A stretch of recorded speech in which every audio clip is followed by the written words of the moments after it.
கர்த்தருடைய நாமம் மகிமைப்படுவதாக.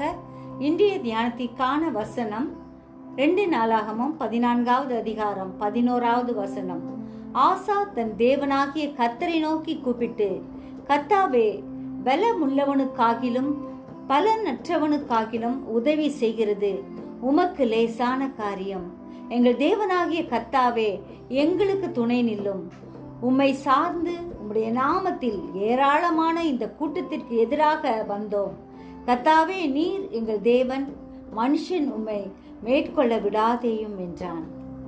ஆம், இப்பொழுதும் நாம் கர்த்தருடைய சமூகத்துல நம்மை பூரணமாக ஒப்பு கொடுப்போம். ஆசா தன் தேவனாகிய கர்த்தரை நோக்கி கூப்பிட்டது போல ஒவ்வொரு நாளும் நாம் கர்த்தரை நோக்கி கூப்பிடுவோம். வானத்தையும் பூமியும் உண்டாக்கின கர்த்தரிடத்திலிருந்து நமக்கு ஒத்தாசை வரும் என்பதை மறந்து விடாமல் ஆண்டவரை இறுக பற்றி கொள்வோம். அதி சீக்கிரத்தில் நீங்கும் லேசான நம்முடைய உபத்திரவம் என்பதை உணர்ந்தவர்களாய் ஆண்டவரை பற்றி கொள்வோம். எல்லா பிரச்சனைகளிலிருந்தும் நம்மை விடுவிக்கிற ஆண்டவர், நம்முடைய கண்ணீர் கவலை பாரங்களை நீக்குகிற தேவன், நமக்கு துணை செய்கிற கர்த்தர் நம்மோடு கூட எப்பொழுதும் இருக்கிறார்.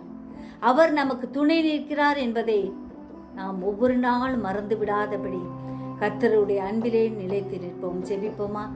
ஜீவிக்கிறதா நல்ல இயேசுவே, இந்த அருமையான நாளுக்காக நன்றி செலுத்துகிறோம். எங்களை பூரணமாய் உம்முடைய கரத்துல ஒப்பு கொடுக்கிறோம். ஆசா ஜெபித்தது போல நாங்களும் உம்மை கூப்பிடுகிறோம் ஐயா. ஆண்டவரே, எங்களுக்கு உதவி செய்கிறது உமக்கு லேசான காரியமாய் இருக்கிறபடியால் நன்றியோடு ஸ்தோத்திரிக்கிறோம். நீர் எங்களுக்கு துணையாய் இருக்கிறபடியால் நன்றி. ஒவ்வொருவரையும் பாதுகாத்துக் கொள்ளும், ஆசீர்வதியும். இயேசுவின் மூலம் ஜெபம் கேளும் பிதாவே.